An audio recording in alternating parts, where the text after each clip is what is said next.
And we welcome the director, Cate Carson, and her producer, and I would say love of her life, J Everley, with us. Thanks for coming and joining us, guys.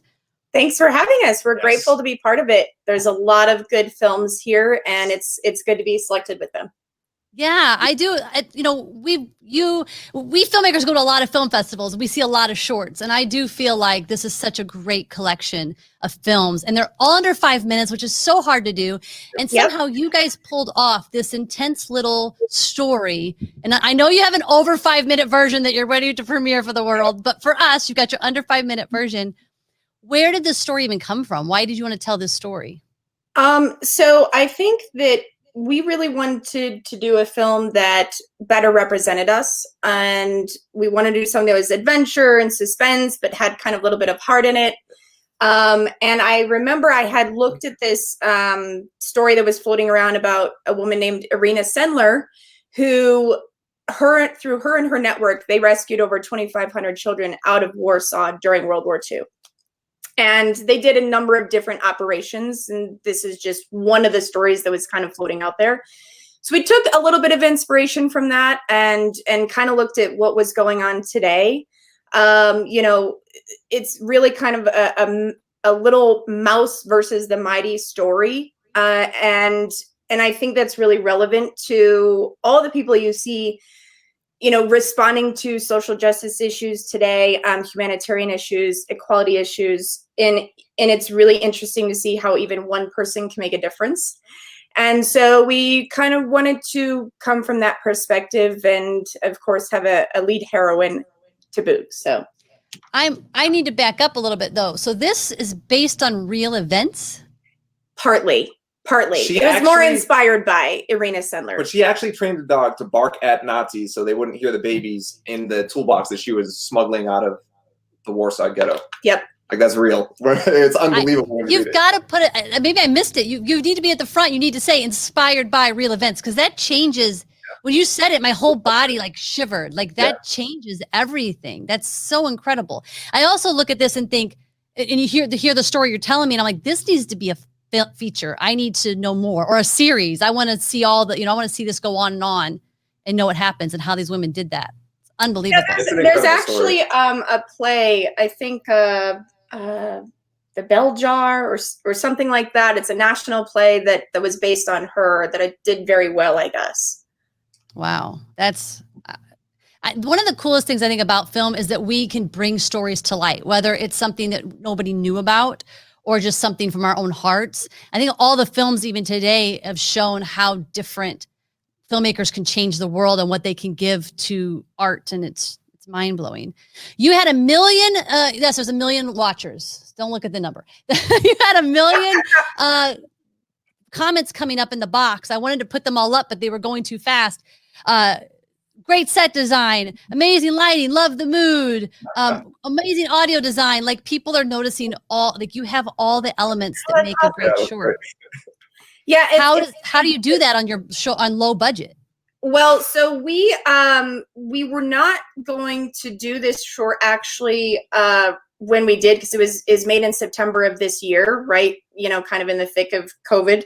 And then we heard about the Blackmagic Festival. We're like, oh, well, maybe we can do a 5-minute cut of the film that we want to make. So we went ahead and did that.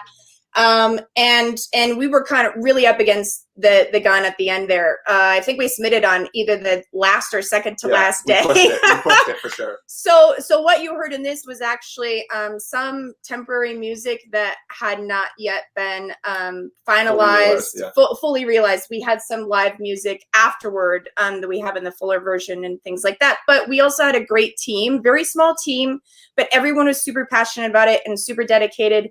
And they all just really pitched in to help get it done in time. So it was also about being diligent with the budget and just knowing where to spend the money, because we only hired a gaffer for one scene because that's all we could afford. So it was free.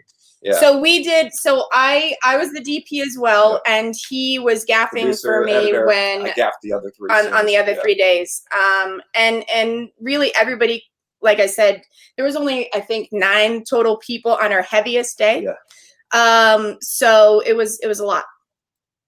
Well, I think that that's something that indie filmmakers, you almost are built for this. Like we've all worn so many hats. You know, you're cooking the lunch while you're directing the scene, while you're setting up the shot or whatever, which just means that Hollywood needs to pick you up because you're ready. You've got the skills. You know, it's like, it's time.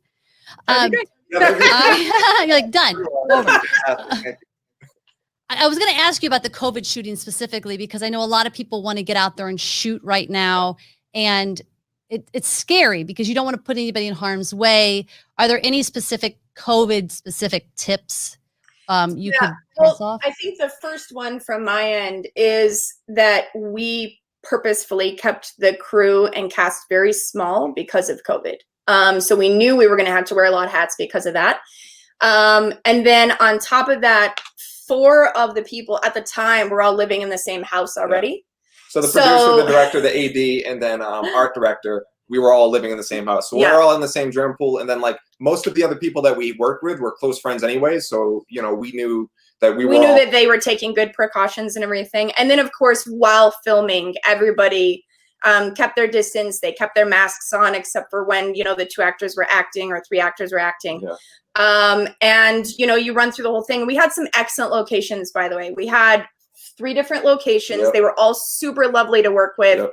And in the full version, in the credits, their names are all listed there. Latuna Locations, Electric Pony Studios, and Studio 17, Angela. They were all super cognizant of COVID as well. So make sure, I think one of my tips would be the locations that you're filming at, make sure they're on board as well with everything that has to happen.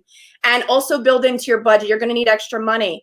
Like for example, we had to have separate lunches and snack kits for every person. You didn't have like a pool of it. So there's quite a few things to look out for, and everything that we've heard from people on bigger features that are doing work right now, they've built in 20 to 25% of their budget on top, just to cover COVID. So, but then we also had a producer friend who was like trained, because there's training you can go for, and there's supposed to be, the studios have 2 separate people that are COVID specific. COVID compliance officer. Yes, thank you. I couldn't remember. I was like COVID. So, you know, if you have connections like that, I know that there are lists of just like compliance, COVID compliance for films online too. I mean, it's just about being smart. That's also why we took on more hats than we typically would, because we were just trying to keep the footprint as low as possible. So the 2 of you you've been married a while, you are happily in love, all that good stuff. Then you have to work together. Does it cause tension, or does it actually make it better? Never. No, it's just a dream. I am with an actor, and I am, you know, so it's a little easier to boss them around, but yeah, I get it.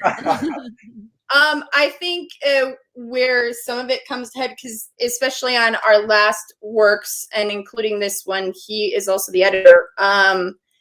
And, you know, the editing room gets a little tense.